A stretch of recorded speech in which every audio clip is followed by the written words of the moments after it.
Hi, this is Jaden, and I'm doing the next part in my series where I kind of just show off my game collection, just show every game I have, and just kind of talk about them a little bit, or the little bits that I can say about them because I haven't played every single thing in my collection.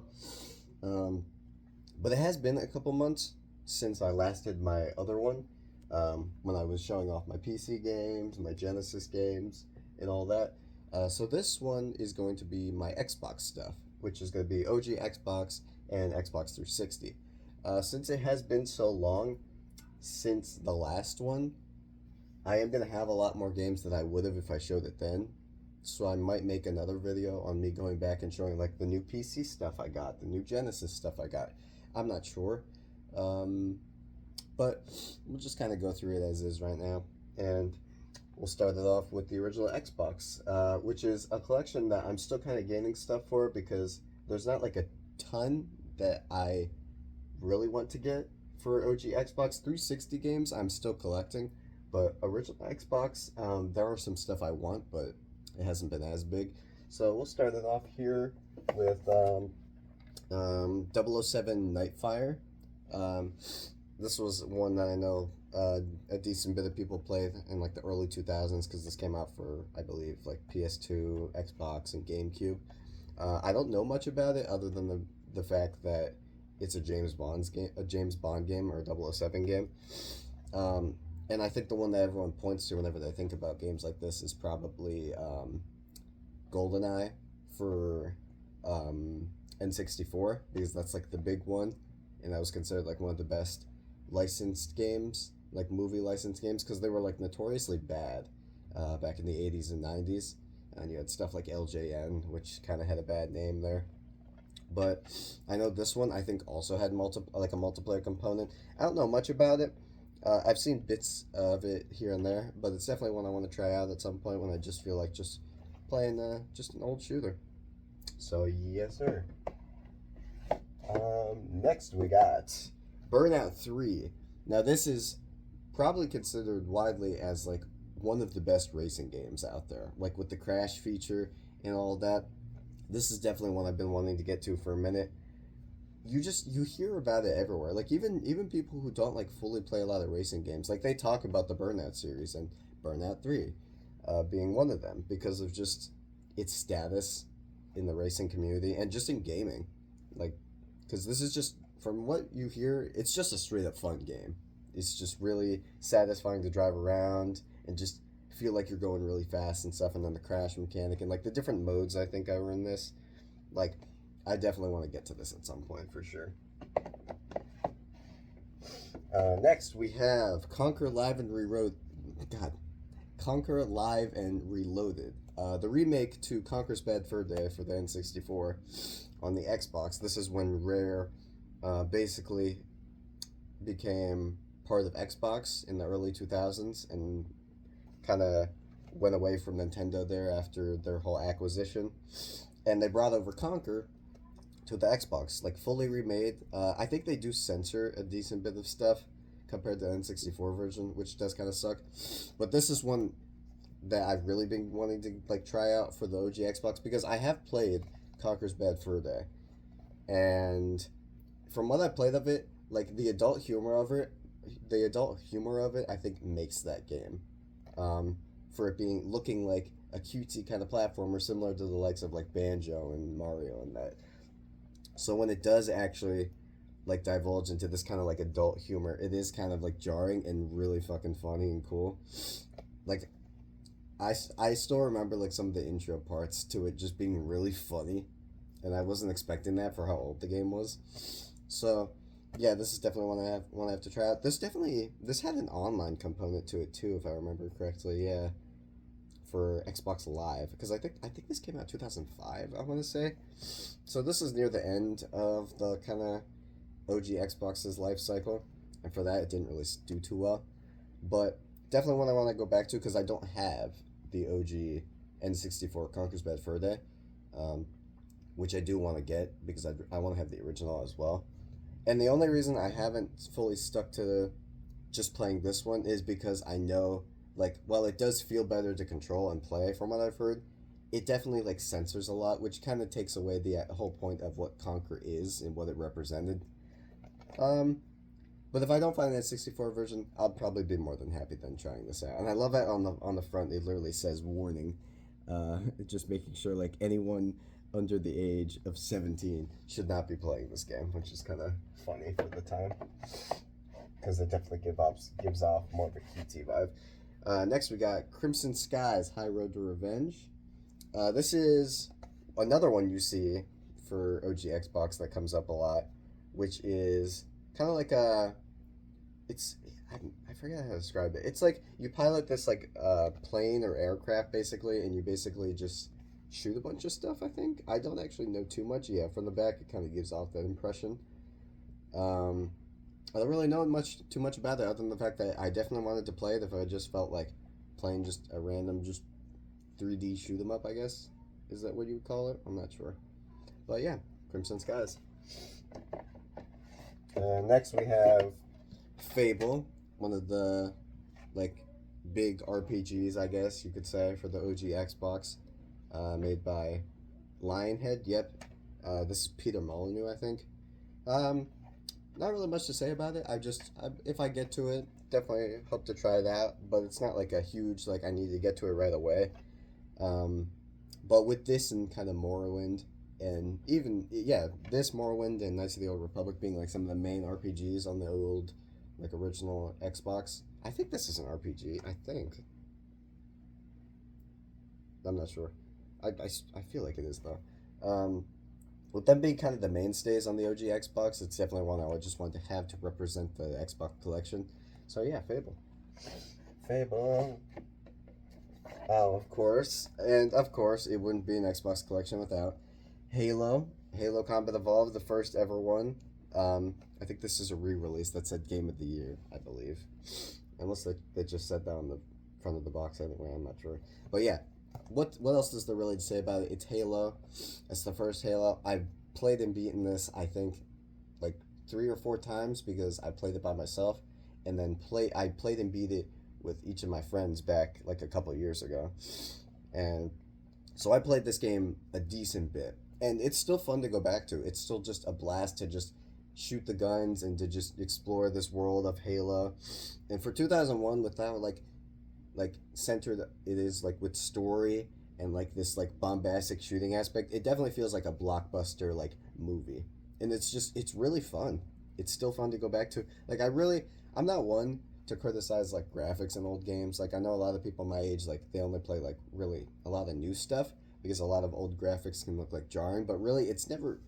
I think after when I first played Final Fantasy VII, I think is when like my brain kind of got used to like the idea of like old graphics and not really caring like what it looked like. Because that was probably I remember at the time when I saw Final Fantasy VII, I was like, oh, this kind of looks like you definitely knew it felt old. It felt and looked old, but then I got used to it and I started loving it. And so with everything after that, I really didn't care about how graphics looked for old games. And I played both versions of this. I played the original version of it with the OG graphics, and I played the 2010 or 2011 remaster of it. Because the remaster is how I played it originally, and then when I played it multiple times, I went back and tried the original version. But yeah, it's Halo. It's fantastic, and I love playing it. Definitely one of my favorites in terms of shooters. Next, of course, I'm gonna actually take both these because these are literally just the same game. You know it, you've seen it. It's Halo 2. It's Halo 2 with the limited collector's edition that my dad had basically, and I just basically took this from him. This is where I got both of these Halos because these were his on the Xbox that he had. But no, it's Halo 2. This was like the biggest hype thing of like 2004 back in like the old days. You hear like news articles going on about Halo 2. Halo 2's coming out, and it was just I wasn't there, but it must have been just a really cool time. Fucking that announcement of like one of the Xbox people like fucking tattooing like the release date of Halo 2 on their arm. You know what I mean? Like it's stuff like that where I feel like you don't get that same amount of hype anymore. But yeah, Halo 2, I definitely haven't played it and beat it as much as the OG Halo. I think I've only played this I think I've only beat it once compared to Halo 1, which I think I beat like 3 or 4 times. But it's still a great game. It definitely goes a lot more with the story and kind of like adds on to what they did in the original. And that's where I actually think this is better than the original, because I do love the story in this. Like the cutscenes in it, just the characters, the voice acting, like the Arbiter, and you had the Prophets, and just, oh god, it's so good. It's so cool, especially with the Anniversary Collection, which remastered the shit out of these graphics and basically just made them look like they're from like a big budget, like 3D animated like series. It just looks so good. The dual wielding in this game was like a really cool concept and a really cool addition. It's not something like I really like use as much when I play Halo, and it's not really as like interesting of a feature for me personally. I know for other people it's different, but it's still really fun. It's still really cool, and yeah, Halo 2, a dope game. Next we got Hitman 2: Silent Assassin. This was considered, a lot of people don't really know about like the original Hitman, which I think was just, I forget, was it just, what did they name it under? Just Hitman Agent 47 or something like that. It might have been, it had like some subsets. It had a subtitle to it. God, I can't speak.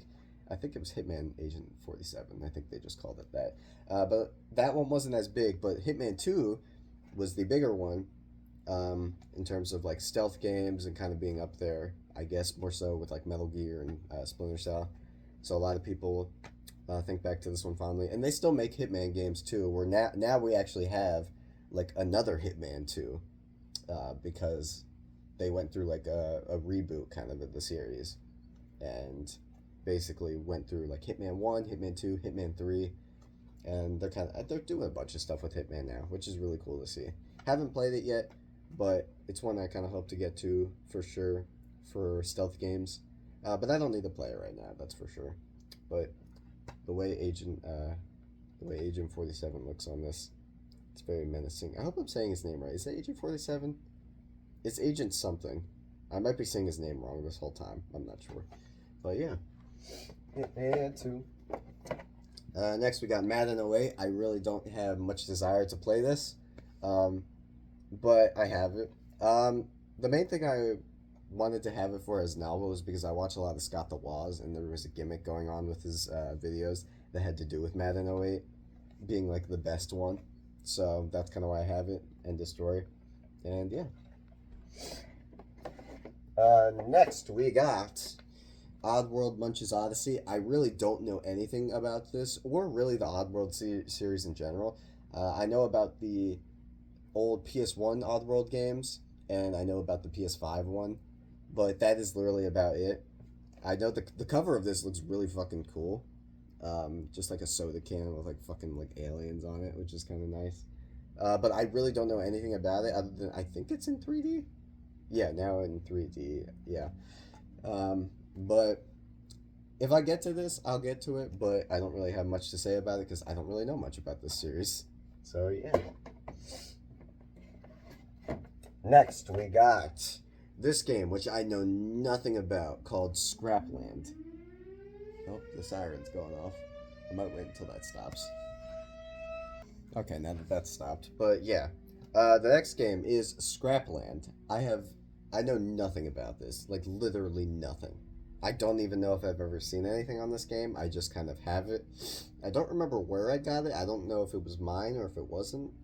But Scrapland, literally don't have much to say about that one.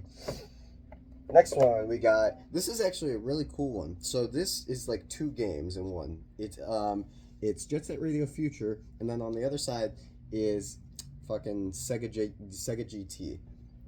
So we got a racing game and a skating game, and it basically comes on like both sides, and both discs are in here. Yeah, and both the manuals too, and it like has both of them on the spine. This is like really cool just because I know they did a couple of games like this, and I think I have the 2 that they did it with. I don't know if they did more, but these are the only 2 I know of that I have. This one and another one.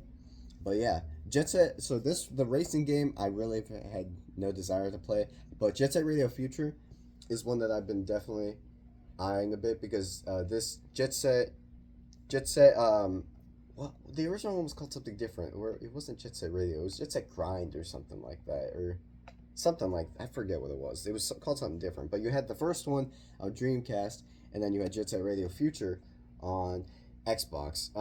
The music in these games is really good. Fucking I actually have one of them as my alarm because of how fucking loud it is. It's called birthday. Is it just called birthday cake or just birthday something? And the lady's just fucking screaming about fucking making a cake for her son and his wife. And it's so fucking loud. If you haven't heard it, go listen to it. I forget what it's called. Just birthday something. But that's my alarm clock to wake up. To make sure I wake up. And I've been always wanting to try out Jet Set Radio Future because it's the only one I have. And Dreamcast games are expensive as shit. So definitely one I'm excited for. Also, just really cool seeing like the cell shaded art style for a lot of these older games because I feel like it makes them more timeless and more just cooler and nicer to look at. Same thing with Zelda Wind Waker, where even though people bitched about that one when that came out because of like it not being like fully realistic and going for more of like a cartoony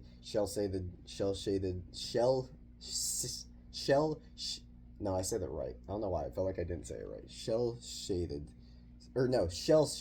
That's what I said. Cell shaded. Goddamn. Even though it went for that kind of design more, but because of that, Wind Waker looks like timeless. Like it looks better than what it did than if it would have been more realistic. A lot of people would say it looks better than Twilight Princess visually because Twilight Princess was going for a more realistic art style at that time, and obviously over time the graphics age and doesn't look as good. But yeah, Jet Set Radio Future, definitely one I want to get to. I think this is the song that has like the concept of love or whatever that song was. Next we got Spider-Man 2, of course, probably one of the more well-known just licensed games. A lot of people know Spider-Man 2. It had like really good web swinging, had like the whole open world you could explore. It had the pizza theme of like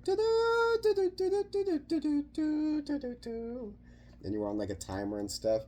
So this is one I always wanted to have, not just from like the idea of it being like one of probably the more well-known movie licensed games, but also because I genuinely would like to try it because I'm not huge on Spider-Man, but I have played and beat the PS4 Spider-Man game, and that I really liked because a friend recommended it to me. I didn't really know if I'd ever get to it, but I did, and it was pretty good. It was like the web swinging was probably like the most satisfying part about that, and the combat was way better than I thought it would be, and the story too. I really wasn't expecting to like the story as much as I did. But yeah, now I have this Spider-Man 2 to try. I don't have the new Spider-Man 2 yet, but yeah. Yes, sir. Next we have... This was a random purchase like a while back. The Da Vinci Code. Wait, oh god. Like an ambulance and shit. This is the Da Vinci Code, which I found out later I think is based off a movie called the Da Vinci Code, so I don't really know much about it, and I don't know if I'd want to start with this before the movie or do the movie before the game, because I feel like if I start this before the movie, the whole thing is going to feel kind of like jank because like obviously this is going to be like a kind of worse version of the movie, like retelling of the movie. But if I watch the movie and then like the movie and then play the game, the game's just going to feel weird because it's just not going to be as good as the movie. So I don't know. But I actually literally just picked it up because I did just the old 80s and 90s trick with buying games because you didn't always have like you didn't have the internet to like see if a game was good or anything. So I basically just went into like a random game store and I saw the box art and I thought the box art looked cool and that's why I picked it up. I didn't even look much of it up online. I just bought it based off the box art, which was kind of a weird thing to do, but I thought it was novel. So yeah, Da Vinci Code. Next we have Tom Clancy's Splinter Cell. Definitely like a classic in terms of like stealth games, up there with Metal Gear for sure. Definitely by the idea of the subtitle stealth action redefined, kind of like poking at like Metal Gear and maybe like Tenchu and Thief and those kind of stealth games. And I think this was like kind of like a showcase for the Xbox hardware too, because I know this game had like really good like lighting and shit for the time. It's definitely the one that you remember. This is when, Ubisoft's like prime time with this and probably Far Cry, and now they kind of just repump out the same shit and just kind of like bland stuff. A lot of people would argue. I don't really play too many Ubisoft games. Um, so yeah, but no, the older ones I've definitely been wanting to go back to, especially the original Splinter Cell has definitely been one on my list, especially after playing stuff like Metal Gear and all that. So yeah, hope to get to that one pretty soon. Because I have that, and I have Chaos Theory for the PC. But that is one I definitely want to try that on the original Xbox. Sniper Elite. This definitely, I think, was my dad's. Because I didn't know much about the Sniper Elite series until later. If this is a part of the same Sniper Elite series I'm thinking of, then I know that one because I've actually played Sniper Elite 5, I think. And I played that co-op. And that actually had some really satisfying shooting to it. Just really satisfying sniper gameplay. I didn't finish it, but if this is kind of like the first one in the series, then I'd definitely be down to give it a shot. I love using snipers in games. I think it's the most satisfying to use. And the way they kind of like slow-mo a lot of the shots in Sniper Elite 5 makes it even more satisfying. It's probably the reason why I'd probably go back and play. I probably want to go back and finish Sniper Warrior, I think is what it's called. Because I have like Sniper Warrior 1 and 3 on I forget if that's what it's called, but I have those 3 games on Steam. I've been wanting to go back and play the original Sniper. Yeah. So yeah, there we go. Next is that other kind of dual game I was talking about. So on this side we have Tetris Worlds, and on the other side we have Star Wars: The Clone Wars. And it was just cool just having both of these games because just the fact that it's on like both sides is just really cool. And, same situation, just on the disc, both the manuals. I don't really have too much desire to play these. I don't really know anything about either of them, but it's just cool to have them. So, yeah. Next, we have Star Wars: The Knights Republic, or KOTOR. Star Wars KOTOR, as a lot of people know of it. This is kind of one that I've gone back to a couple times, because the thing with this one is it definitely has a very different kind of combat system, and it definitely it definitely shows its age in a lot of aspects for me, at least personally. So I've gone back to this I tried playing this on my PC, my Switch, and I've tried playing the OG Xbox version, but I've kind of stopped all 3 of them because I've been wanting to get into this game because of how good I've heard the story is in both this and the sequel to this by Obsidian. But I couldn't get into it. I couldn't get into it as much as I wanted to for the story because just the world and the gameplay didn't hook me as much as I thought. And the gameplay is kind of like a rolling system to it where it's pretty luck based. It's kind of like playing an MMO with how it works. The combat feels kind of similar. So yeah, it's definitely one where maybe I'd end up beating it in the future, but if I did, I'd be quite surprised. It's kind of like when I beat Shenmue, like Shenmue 1 and 2. I'm very surprised I beat both those games, because those never seemed like games I would ever finish, but they had a charm to them, and I went through and beat them, even under a lot of the annoyances, I shouldn't even say some, a lot of the annoyances that both games had. So maybe this will be a similar situation, where at some point I could see myself just going through it, beating it, seeing the story, even though I'm pretty sure I already know how it ends, because I think I might have been spoiled with it, but who knows. Anyway, KOTOR. And then the last Xbox game, OG Xbox game that I have is Need for Speed Underground 2, which is one that I wanted to try the Need for Speed games. I've never fully gotten into them, but this one kind of hooked me mainly because of the song that plays, Riders on the Storm. I think Snoop Dogg sings in it as well, and I was just like, okay, that's kind of cool. For a while, been wanting to try to find a specific racing game for me because there's a specific vibe that I've been looking for, and it's hey, I want a racing game that has to like a nighttime racing game with like lo-fi vibes to it, where you could just go really fast and just vibe out to like lo-fi or just like really like chill like kind of vaporwave music or just kind of just vibe out to it. And the closest thing I had to that was Night Runners, but with it not being complete, it didn't really feel like a whole experience. So I'd love to just have something like that, but with like really like AAA level productions. Um, and I know that's kind of a tangent, but it's not really exactly what this game is. But I bring it up because it's definitely whenever I look at this and some of the other racing games I have, it makes me really just want that kind of feel for a racing game. And Night Runners was the closest thing, but I just want something more finished. And I know they're still working on it. But yeah, Need for Speed Underground 2, probably we'll get to it at some point. Love the song in this game. All right, now we'll move on to the Xbox 360. All right, over here to the Xbox 360 collection, which is only a slight bit bigger than the OG Xbox, but I look a lot forward. I look way more forward to collecting Xbox 360 games than I do OG Xbox, because a lot of 360 games are like, the 360 is kind of like was like really memorable for its time. Had a lot of different games for it. They did. For 360, Xbox definitely like supported it like way more. I feel like in the beginning part of its life, and then later on, just basically kind of made sequels for their big names and basically worked with Kinect. And that was kind of like their main focus there. But I still love collecting Xbox 360 games, so let's start off with the first one is Alan Wake. Oh man, I love the Alan Wake series. I love 1 and 2. 2 specifically is one of my favorite games of all time.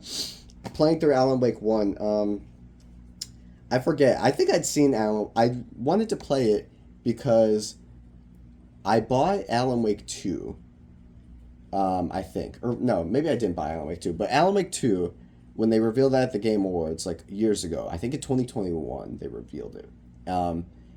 And I was just, it looked really cool. Like the style of it looked super dope. And then like over the years, they would show like new trailers and stuff. And the trailers for Alan Wake 2, they looked so cool to me. Like the style of it looked really cool. And then for a little bit about there, like I kind of forgot about it, like because there was trailers coming out for it. But then like I guess I kind of lost interest in it.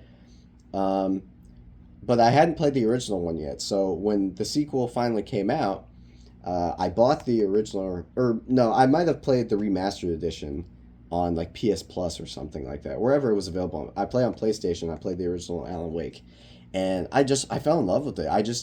I remember just binging it. Like I binged the whole game, just kind of going through it. It just felt like it's so cool. It feels like it literally says right here at the top, like a psychological action thriller. It basically feels like watching a TV show, but you're playing it as a game, like playing a TV show, like with how it's set up of like Alan, basically and his wife going to Bright Falls trying to get away, and like the supernatural elements, and like just feeling like a mixture of Twin Peaks and Stephen King, and like literally the first line in this game, I'm pretty sure literally is Stephen King. Like he's the first name that's the first word that's mentioned. And it just felt really cool. The combat in this is like really satisfying to me. I really like it. I know a lot of people don't really like the combat in this, but I thought it was really tight and really, really good, especially with the light mechanic and how it worked. And I just wanted to see I just wanted to keep going and see what happened. The fucking police officer dude in this, Agent Nightingale, is just the way he would spout just random author names at Alan is really funny. You had Barry. Barry's one of the best video game characters of all time.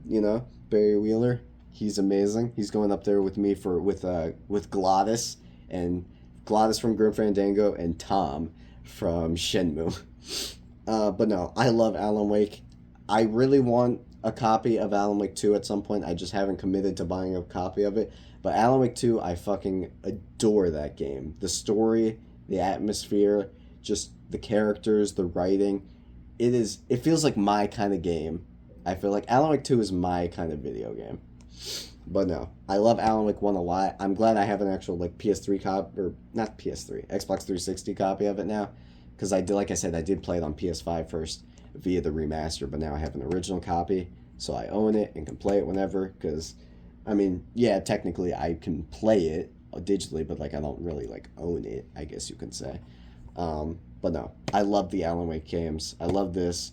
I'm really excited to see. This Alan Wake, I think, is what like kind of drew my love in for Remedy games, because before I played Alan Wake, I played Remedy's games. Like I played Max Payne 1, um, and I played Control, and those were kind of, I didn't know at the time that they were made by Remedy. I didn't know who Remedy was until after playing Alan Wake, and Alan Wake 2. And then I was like, oh my god, I'm obsessed with this studio. So I went back and replayed Control, actually, because I found out that Alan Wake's and Control's universes are connected, and I didn't know that Control was made by the same people who made this. So I went back, beat Control again for the second time, um, and then I went back and played Max Payne 2, which was really, really good as well. Because, like, they're all just connected in their own way. Because Max Payne's also, like, kind of connected, too. But it's, like, they pseudo reference it in Alan Wake 2 because of, like, the legality of it and all that. Um, and then I tried playing Quantum Break, which is their other game. I didn't really finish it, but I've seen the similarities and like how it fits in. And then I played Alan Wake 2's DLC, which is also fantastic. Night Springs DLC, The Lake House, fucking 60 Breaths, that song. Oh my god, the music in these games, fucking fantastic. I know I could go on and on about the Alan Wake series.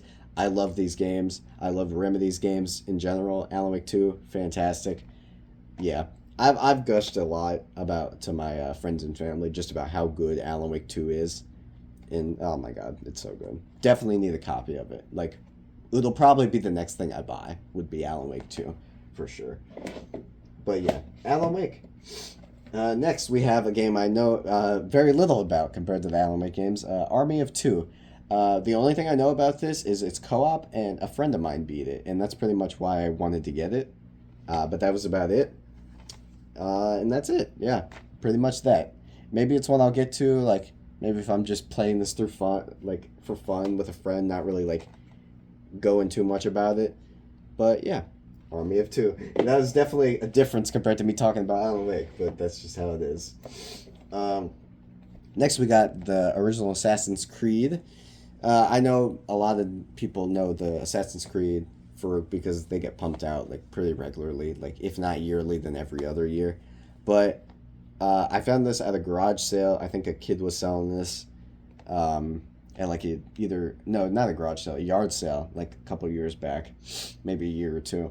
And I got it because I've been wanting to like kind of get into the Assassin's Creed games a little bit, but they never really hooked me. Or at least they have. I haven't really sat down and given them a proper, shake. But I do own this, and definitely one I'll probably try out here. I need to move my 360 setup because how it's set up, it's not as like makes me not want to play them as much with how like I have them, because I have them connected to a TV, but it's kind of cumbersome. So I haven't really played a lot of 360 games, but I definitely have to change that here. I need to do some moving around. Probably move my Roku TV next to my CRT, and then maybe put a shelf over there. I'm not sure. But yeah, Assassin's Creed 1. Next, we have Assassin's Creed 4 Black Flag. If I were to play through any of these, I'd probably play through Black Flag. This is the one I've probably seen as the most. What a lot of people say is the best Assassin's Creed. Maybe that, or maybe 2, I think.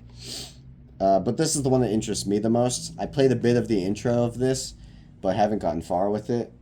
This was what a lot of people say is probably one of the best pirate games, and it's pretty easy to see why when you see it. It has really good ship combat. When a lot of people talk about ship combat in games, they point to Black Flag because of how well this game did it. So I know a lot of people wanted them to kind of return to like this style of Assassin's Creed. But yeah, so Assassin's Creed 4. Next we have Batman Arkham Asylum. I played a decent bit of this.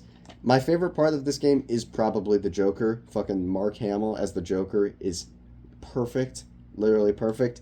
And there's a reason that I played this before I played something like the other games, like Arkham City, because this was more like tightly paced and more linear, which is kind of what I preferred, and I knew Arkham City was more open world kind of exploration, and that didn't really kind of turn me off from it. Just my style, because I could do open world games, but I kind of prefer linear games in some ways. It depends the day. But yeah, Arkham Asylum is the one I have played a bit of. I didn't finish it because, I don't know, something just didn't really keep me like interested in it, like fully into it, which is weird because this is the one I wanted to play. But I love this game's style. I love just the type of noir kind of vibe of Batman. And yeah, I think Mark Hamill being the Joker was half the reason that made me continue playing it, because I just wanted to see more on him. And I think I know how this game ends because I think I've seen a cutscene of how this game ends. Because I know that Arkham City is like I think it's a prequel to this. I think, I'm not sure. But yeah, glad to finally have it. If I ever do want to finish it, I have a physical. Next is a game that I have a lot to say. Probably, this is my favorite game of all time, probably. I really can't think of...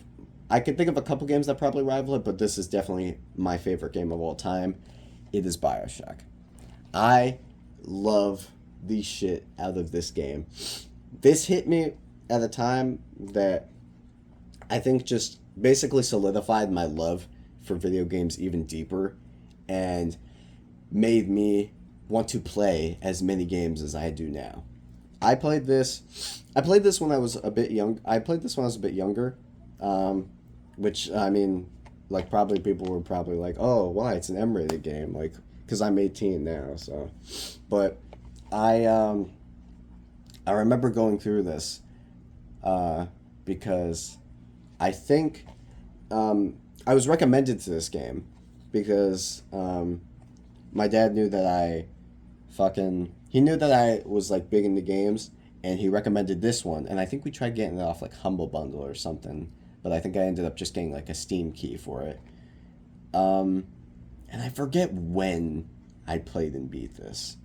I want to say it was, I don't know, but basically I remember seeing the intro to this game a lot on YouTube because I wanted to see like, oh, would I really like this game? And I remember just being really enchanted by the fucking intro, and just not enchanted, but like just engrossed in it because it was so unlike anything I'd ever seen or played, and it had just such an immersive element. Seeing the city of Rapture, like in this, it being this underwater city, was just so cool to me. And I don't know, it was so like dark and gritty, especially for the time when I was way younger. But like, it's still like just captured my interest, and I finally got it and played it on Steam, and just fell in love with like this game, the city, the world of Rapture, the characters, the atmosphere of this underwater city, and the story. The fucking twist at the end got me when I was younger, and I was just fucking blown away by it. And I remember just beating it and just being like, wow. And after that, I wanted more games like this. I wanted to play more games that made me feel the way that this game did.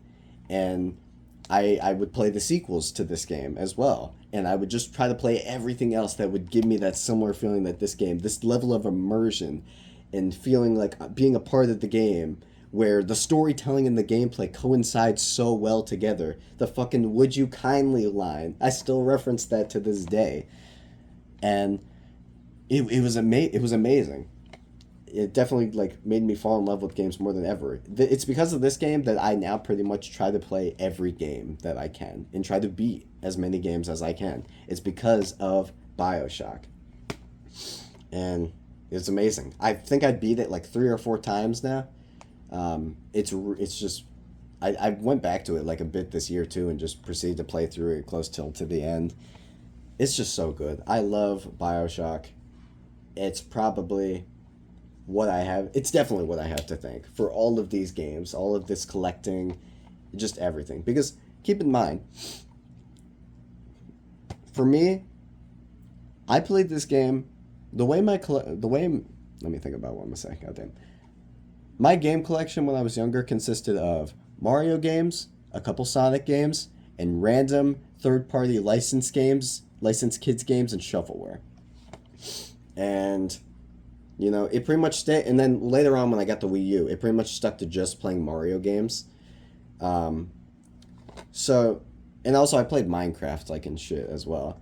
But then you go from something like that, and I started playing Fortnite a bunch, and I basically just got like addicted into Fortnite. So you take someone who played pretty much just Mario games, random kids games, random third party games, and Fortnite, and you hand them fucking BioShock, like it's you think it wouldn't work, but it did.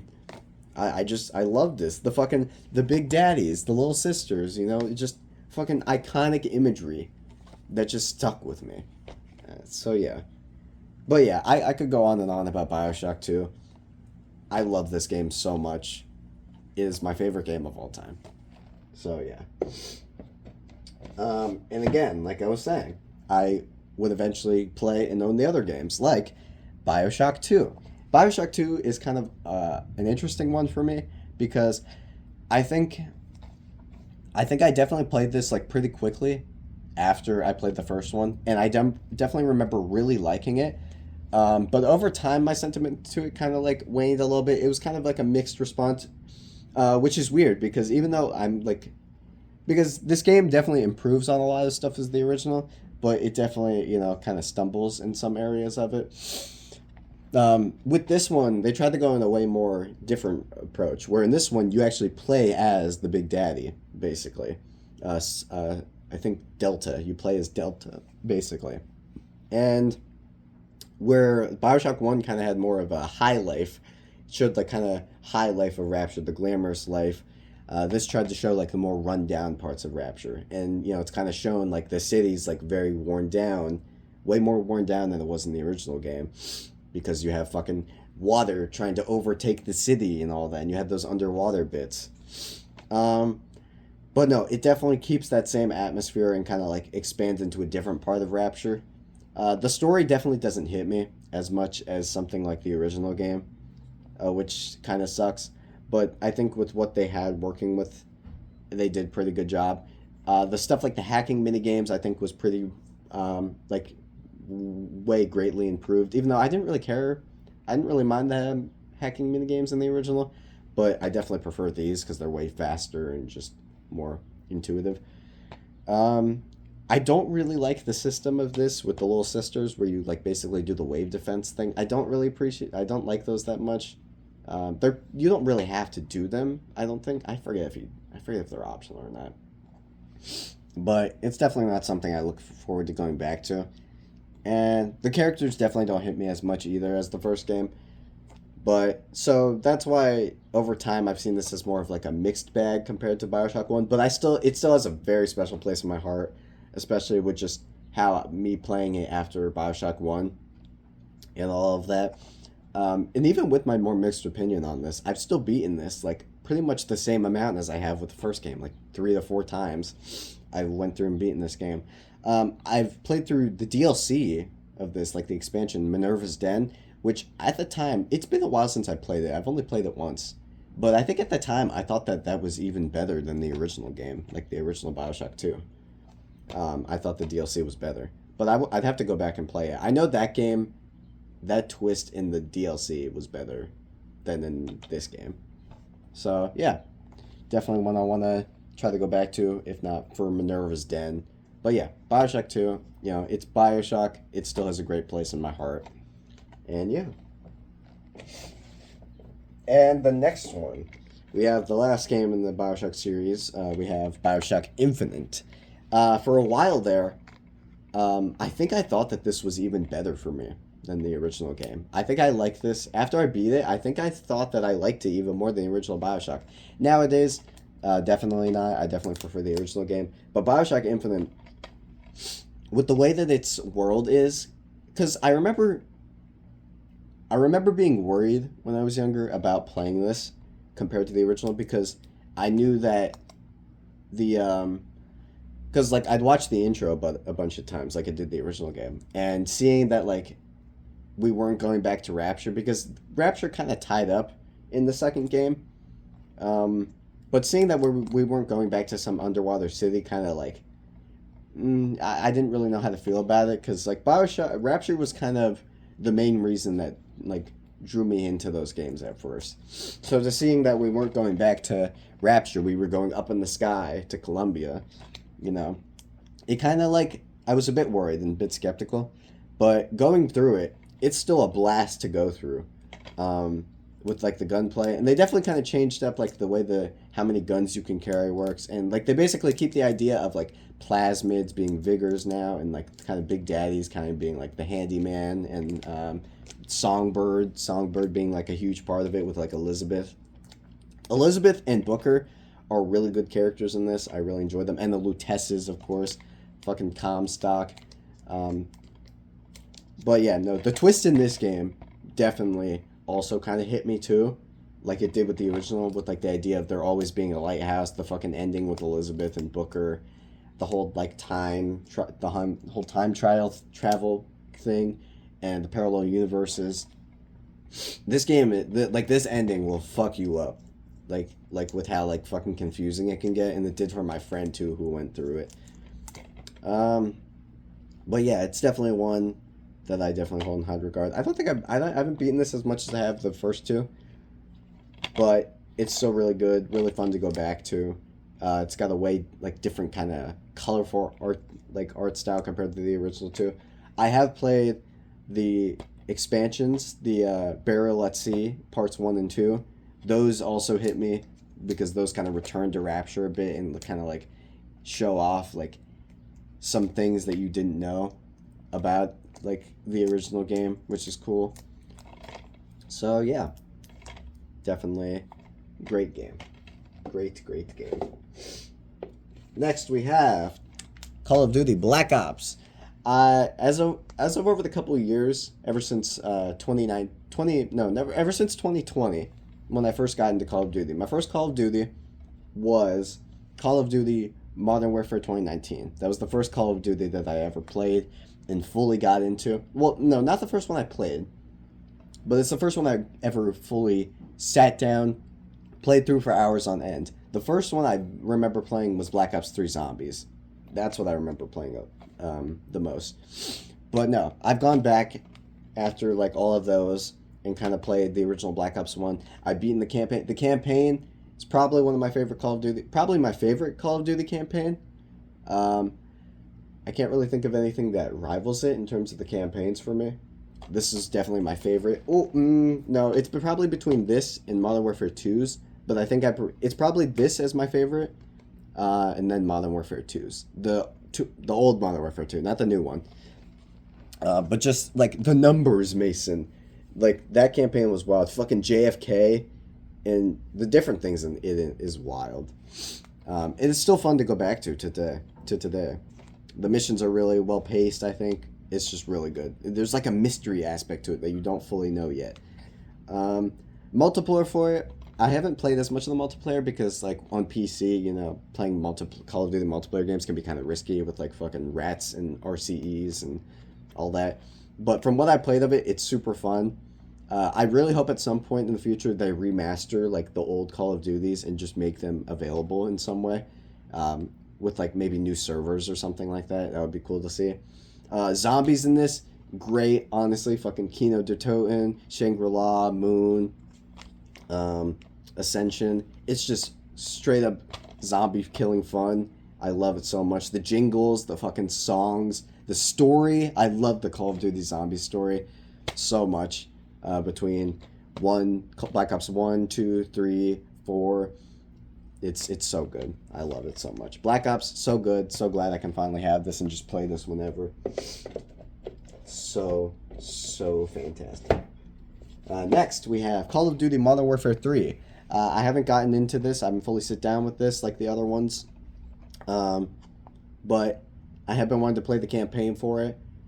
And go through because I know I've been wanting to play Spec Ops in this because I've been wanting to play this before this happened, but me and a friend of mine went back and basically played Modern Warfare 2, the old Modern Warfare 2, and we basically 3-starred veteran all of the Spec Ops missions, and it was a fucking blast. Like, it was really fun to go through. Like, I think we had way more fun than we thought we would. I just remember, like, bringing it up to him, like, hey, would you be down to go through this? And he was like, sure. And we just had so much fun with it. Even though there were times on Veteran where some of the missions on Veteran are fucking hard, we enjoyed the shit out of it. We've had to replay through them so many times, but they were so fun. And so because of that, I would definitely like to play Modern Warfare 3's Spec Op missions. I'd like to play them with him as well. Just kind of go through them. But this, other than the Spec Ops, and like, the Spec Ops in this is probably what I mainly go back for this for, because I don't really have too much of a desire to play the campaign, but if I play it, you know, I'd get to it, you know what I mean? But the Spec Ops in this is definitely one I want to play with my friend. So yeah, Modern Warfare 3. It's definitely not the one you hear many people talk about, because it's basically just Modern Warfare 2, but just more of it, basically, and that was the consensus of it at the time, too. So yeah. Next, we have Call of Duty World at War. Another one where I actually do really want to play the campaign, because I have heard that the campaign is like really dark and really gritty. And also want to go back and play a bit of the zombies, because like this is where zombies basically started, with like fucking Nocturne on Toten, and you have stuff like Verrucht and Shino Numa and Darius, which I played like the newer versions of those maps, but I want to go back and play like the OG version with like the old World War II guns, World War I, World War II guns, and all of that. So yeah, the campaign zombies definitely one I want to go back to. Multiplayer, I don't really have much of a desire to go back and play, but if there's servers up, which I imagine you could still find 360 servers up for this, people will still be playing it. So yeah. Next, we have Condemned Criminal Origins. I believe this was a launch game for the 360 back in 2005. It's a horror game, first-person horror game, one I've been really, really wanting to try to get into. Really, not try to get into, but like wanting to play and finally sit down and play it, because it just looks really cool. Like that kind of horror aspect to it, and like the text being all kind of weird and like kind of scratchy. It just looks really cool. It's one I've been kind of wanting to get to. I don't know much about it other than the idea that it's a horror game and it was a launch title for the 360. I don't know how great. I've seen like it not like hold up too great graphically, but again, like I don't really care too much about graphics, so it doesn't matter. But for a horror game, it could be kind of like, you know, it could kind of determine whether I like it or not. But yeah, Condemned Criminal Origins. Oh, and next we have Dark Souls. Oh my god. I love the Souls series. I love the From Software Souls series. I had an interesting history actually going through these games, because originally I'd played Dark Souls. Dark Souls was the first one I played, because I'd like vaguely seen like glimmer, like just people talking about Dark Souls. And to be honest, I don't even remember if I knew at the time if it was like notoriously hard. I don't remember if I knew or not. I might have. I'm not sure. But I went through it, and basically, like everyone who first plays Dark Souls, I struggled a lot. And I think I put it down after, like, maybe the first boss, or, like, maybe the first boss. Maybe I beat the first boss. I'm not sure. But I put it down, basically, a little bit after beating maybe the Asylum Demon. And didn't pick it back up. And maybe I tried it again. Like, I think I might have tried it, like, again later on, but then quit it again as well. But then Elden Ring came out, basically, and I saw that like that was like the next From Software game, and I think I bought that 1 or 2 months after launch. I bought Elden Ring and played a decent bit of it, and I don't remember if I beat Elden Ring first or Dark Souls. I don't remember, but basically the point was I played Elden Ring and actually really liked it. So I went back and played the original Dark Souls and fell in love with it. I got it. I think after playing Elden Ring, I just understood how it worked more. And because I remember I struggled for a long time fighting against Ornstein Smo. I remember vividly 4 days in a row I spent just fighting Ornstein and Smo. And it was just it got so bad. I finally ended up doing it, but I quit the game after that again. I've quit this game a decent bit of times. But then when I finally went back after Elden Ring, played through the whole game and heard the song at the end, I like was so happy. I think I might have cried too because I was just so happy that I actually finished and beat the game. Um, so yeah, I love Dark Souls. I've definitely gone back to this a shit ton. There is one Souls game that we will see, not in this video, but in my next video, that is better than Dark Souls for me. But Dark Souls, kind of, it's definitely up there in my top. Like in my top 10, it's up there. But there is another one that eclipses this, or not eclipses, but basically is better than it. But Dark Souls, love Dark Souls so much. Fantastic game.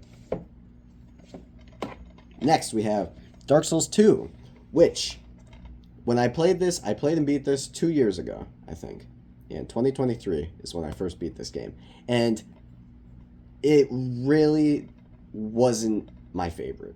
It wasn't my favorite. The things I liked about Dark Souls, some of them, like, just weren't, they didn't feel the same. They weren't the same. The kind of, like, level design and world design, like, wasn't the same. It was just way different. And I definitely beat it because I had to put it down a couple times like I did with Dark Souls 1, but I did end up beating it. And I just remember just feeling like it. I'm glad I went through it, but it really wasn't my favorite. And this is for a decent bit there, this was probably my lowest in terms of like the Souls games I played. This is my least favorite game. I still thought it was good in some aspects, but it just wasn't really for me, I don't think.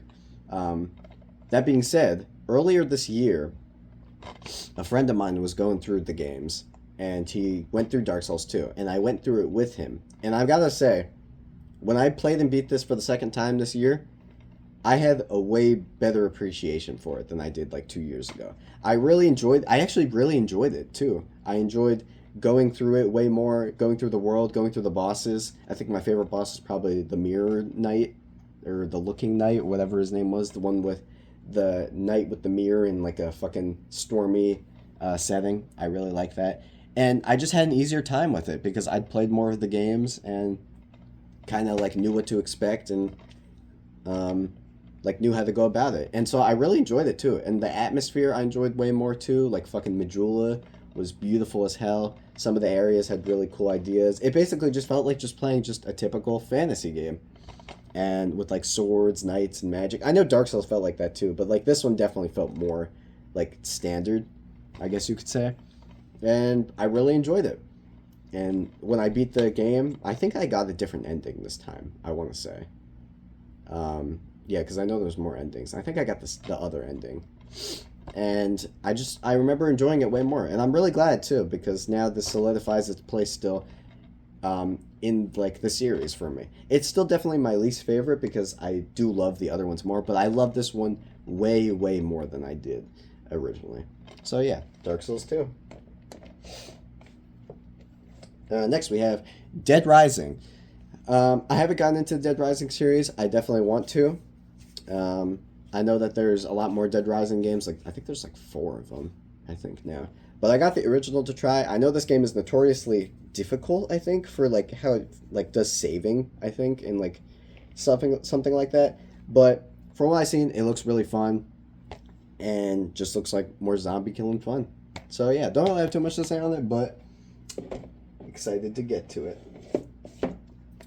Next we have Dragon Age Origins, which is a role-playing game that I've heard a lot about, like heard high praise for it. Especially as of late, because like some of the newer Dragon Age games, like Dragon Age Veilguard, haven't been like fully received too well. And I know Inquisition also wasn't received like the best either. Nah, I think it won Game of the Year, but like for a lot of people of the series, they didn't like the game. But yeah, no, Dragon Age Origins is the one I see like considered the best. I don't really know too much about it or have played it, but I saw a copy and wanted to get it. So now I have it for whenever I do want to play it. Next, Fallout 3. I have a lot to say on this one. So, with Fallout 3, so I went back and played the Fallout games, basically. I want to say I started with... Which one did I beat first? I either beat the original Fallout first or I beat this one first. I want to say it was the first one that I beat. Yeah. So the original Fallout, I went back and beat that, basically. Like the old one. The one that wasn't... one from 1997 that was like more of a turn-based RPG, like a CRPG. I went back through and beat that, and then played Fallout 3. I did not like this game really that much.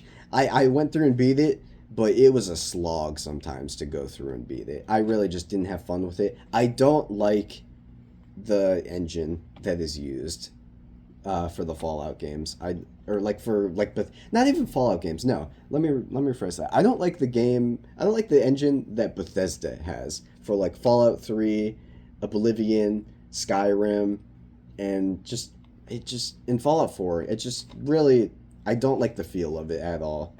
The shooting in this doesn't really feel that good to me, and like the world was pretty cool, and it did have some like cool moments. Like that fucking one where like they're all like in a computer, like that one vault. That's probably the main thing I think of this game. Like that and the part at the end with the robot, like the giant robot going through. That was also pretty memorable.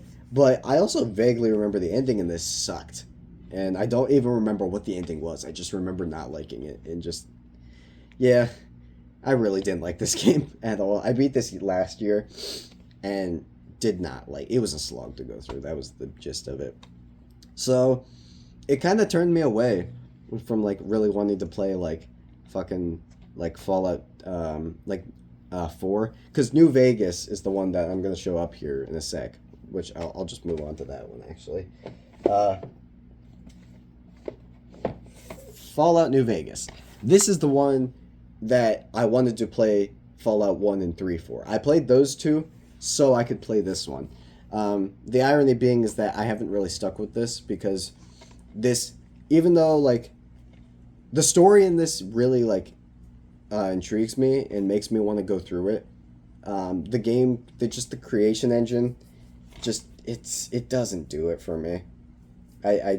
It's the same as Fallout 3's, where it doesn't feel that great, and basically turned me off from it, I think. Even though I really want to like this game and get into it, because like the fucking music, the style, the whole story, it's sad. But if I ever really want to try going back through it again, I can. I've gone back and tried playing this game like 3 times, and it just hasn't really worked. It feels the same way. It's like with Breath of the Wild for me. I've tried going back to Breath of the Wild so many more times than I could count, and just haven't really, really found it hasn't clicked with me. So I hope New Vegas can be like that at some point too, but we'll see. I feel like this and BioShock definitely, like the Fallout series and BioShock definitely like started my love for old-timey music, I will say. I love both of those both of the series for that, because I love old music, old like 40s, 50s, and 60s jazz, and just old easy music. I forget what that was called. I think it was called easy music or something like that. Next, we have Gears of War. This is a game I haven't played in a while, but I have played and beat this. I love Gears of War, the first one. It's so good. The music in this game is specifically nostalgic for me, because I remember watching a lot of old Minecraft videos, like old Minecraft roller coaster videos that had Gears of War music that played in it, and it's really funny, because now whenever I hear this music, I just think back to those. But I played it years later and really enjoyed it. I love the game. I love the gunplay, love the gameplay. The story in it's pretty cool too. The characters are really cool. It's just a really good time. It's one that I've wanted to replay for a minute now. So yeah, Gears of War. Next we have Gears of War 2. I have not played any of the sequels to Gears of War. I haven't played 2, 3, Judgment. I played a bit of 4, and haven't played 5. But I've been wanting to go back and play and beat Gears of War 2 and 3 because I heard they're really, really good. And I've just been in a Gears of War mood lately, especially with Gears of War E-Day, coming up here, revealing that, like it being like a whole prequel. So, Gears of War 2 is just one I haven't sit down and like really played yet, but really excited to get to this one. Really, really excited. Next, we have GTA 5. I haven't finished the story of GTA 5. I've gotten pretty close and gone through it like 2 times trying to like beat it. I think I stopped at like the forklift part, not forklift, but like there's a part where you use like a crane or something as Trevor or something like that. And I stopped there, but it's one that I just wanted to have a physical for because I don't have any physical of GTA 5, and I feel like a lot of people remember playing it on like 360, even though it came out like the same year that the PS4 and Xbox One came out. But definitely one I want to try to get into and finish because of the fact that GTA 6 is coming up here, like within the next year. So I'd like to, have played and beat a GTA game. Well, I say that, but this was before I actually went back and played and beat GTA San Andreas. That's the first GTA I'd ever beaten, was San Andreas. Because, I don't know, it just had more of a... I like the vibe of it more than I did with, like, 5, I guess. And the story of San Andreas was really good, too. But, yeah, definitely hope to beat GTA 5's story before GTA 6 comes out. Next, we have Guitar Hero 3. I have barely anything to say about this. I've always wanted to get into the Guitar Hero games because I've wanted to get into rhythm games, because the first rhythm game that I really got into for me was Friday Night Funkin', surprisingly. And that made me like kind of want to get into like Guitar Hero because it felt like kind of the same thing. But I also didn't want to get into Guitar Hero that much because I didn't know if the music was really going to hit the same for me. Like, it wasn't going to be my type of music. But it's something I hope to get into. So, yeah. Oh, there we go. Next, we have Halo 3. Halo 3. I loved Halo 3 when I went through it a couple years ago. I've gone through this 2 or 3 times as well, because I went through this with a couple of friends as well. Not all of them, but definitely a couple of them. And Halo 3 is just a good time. Great. It's just got great mechanics. It's pretty much just more of Halo 2 in a lot of ways, but the story like kind of continues it and basically ends it off.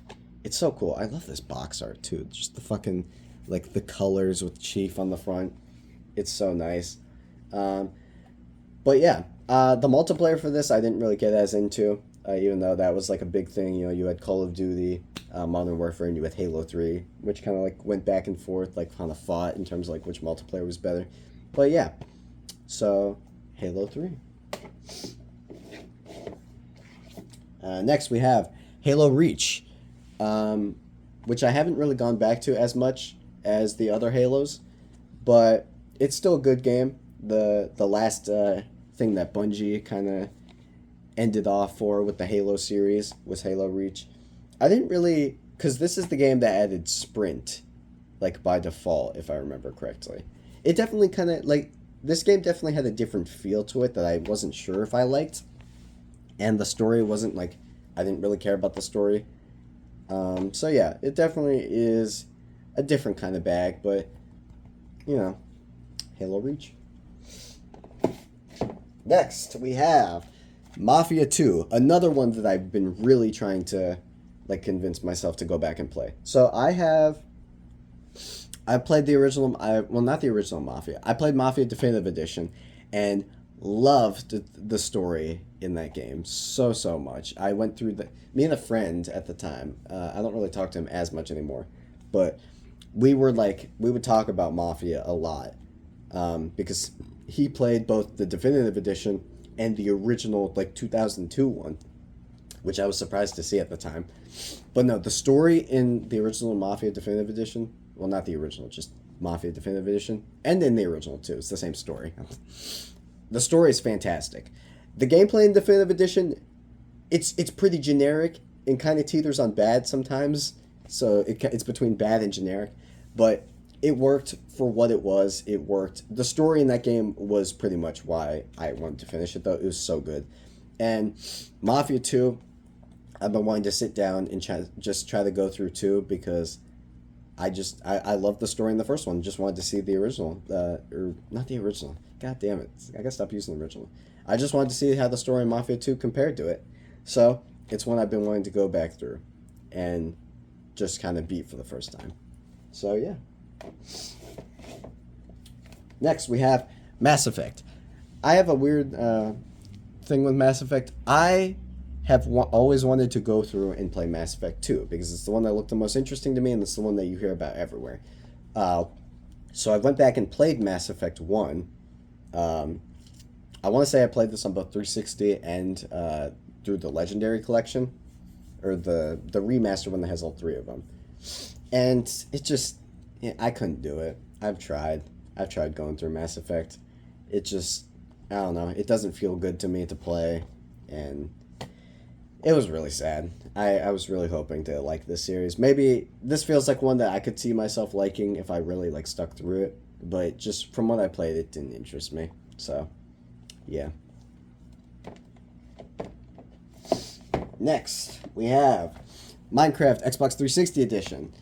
I don't know if it was 360 or Xbox One. Either way, I played it on both of them. I played Minecraft on both of them. But I have a lot of memories of just playing Minecraft on the Xbox with 360 and Xbox One when I was younger, and just kind of making just random stuff, just the old sound effects, the soundtrack, the old soundtrack, and oh my god, it's so good. It's Minecraft, but I just have a lot of memories playing so many different versions of Minecraft, and 360 and Xbox One was one of them.